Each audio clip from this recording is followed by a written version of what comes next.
26, verse number 23. In several places the Quran says, this is a revelation from God Almighty. If it is not, what is it? The scientific community, they have a different approach. If anyone has a new theory, they say, we don't have time to listen. And they have a reason for that.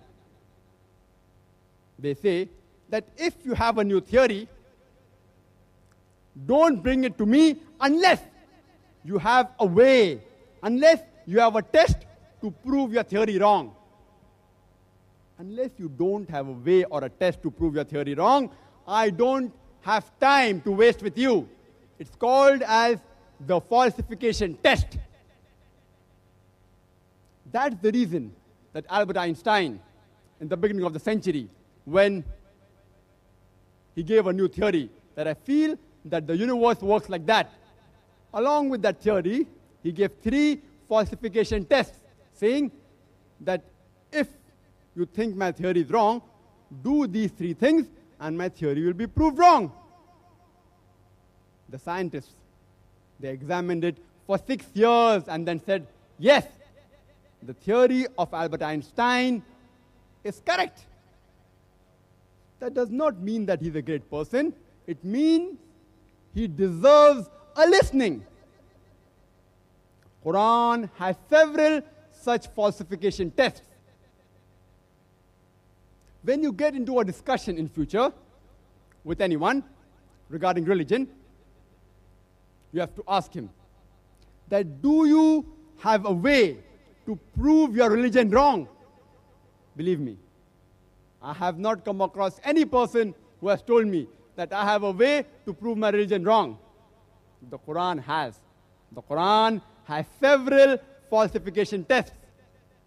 Some of them were only meant for the past. Some of them are applicable for all times. Let me give you a few examples. The Prophet had an uncle by the name of Abu Lahab. He was the staunchest opponent of the Prophet. Whenever the Prophet spoke to any stranger, he used to follow the Prophet. The moment the Prophet departed, he used to go to the stranger and ask, what did the Prophet tell you?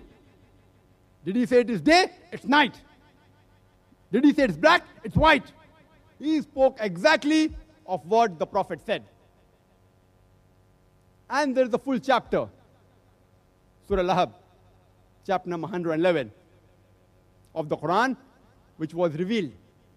And it says that Abu Lahab and his wife, they will perish in hell. And it says indirectly that these people will never accept Islam. They will never become Muslims.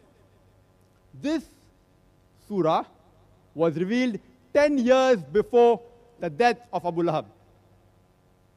In that span of time, many of his friends who were also opponents of Islam embraced Islam. But Abu Lahab did not embrace Islam.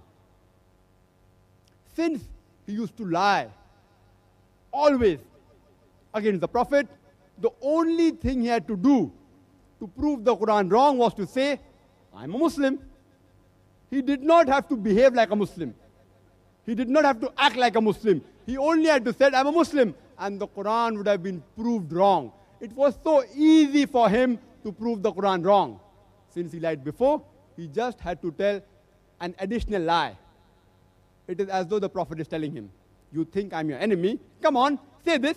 Say I'm a Muslim and I'll be proved wrong.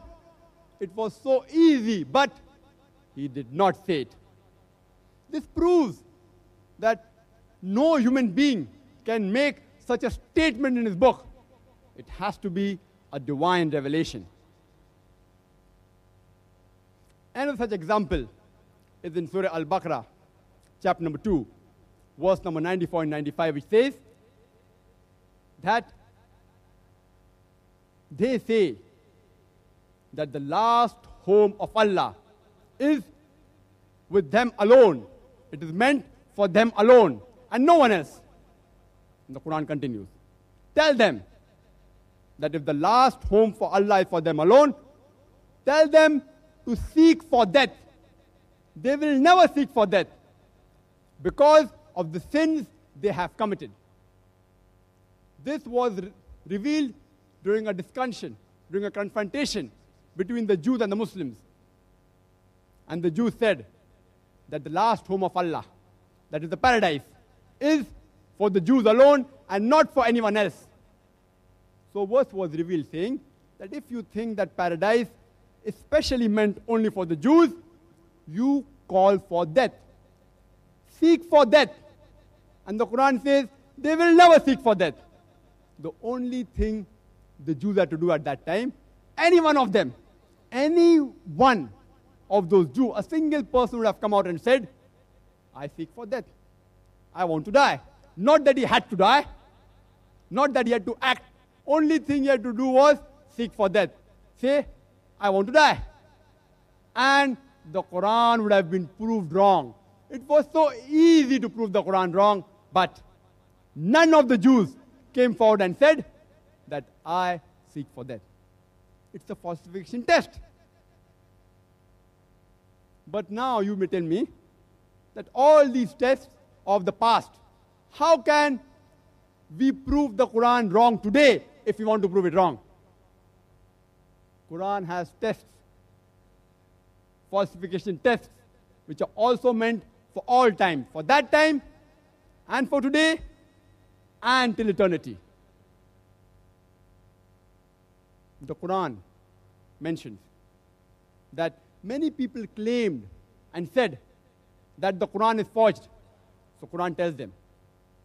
It's mentioned in Surah Isra, chapter number 17, verse number 88, that say, if all the humankind and jinns were to gather together to produce the like of the Quran, they will not be able to do it even if they help each other. It's a challenge that if all the humankind and jinns gathered to produce the like of the Quran, they will not be able to do it even if they help each other.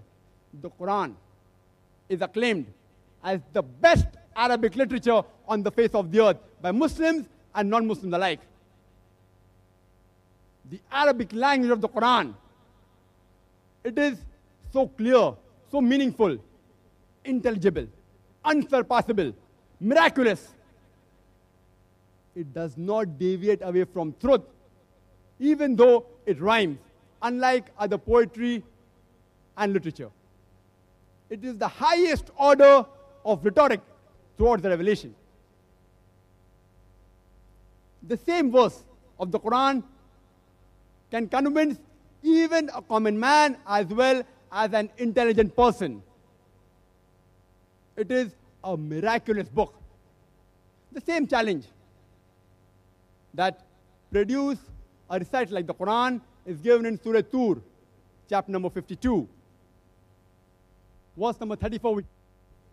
Later on, God Almighty, He made the test easy for the people in Surah Hud, chapter number 11, verse number 13, which says, do they say He has forged it?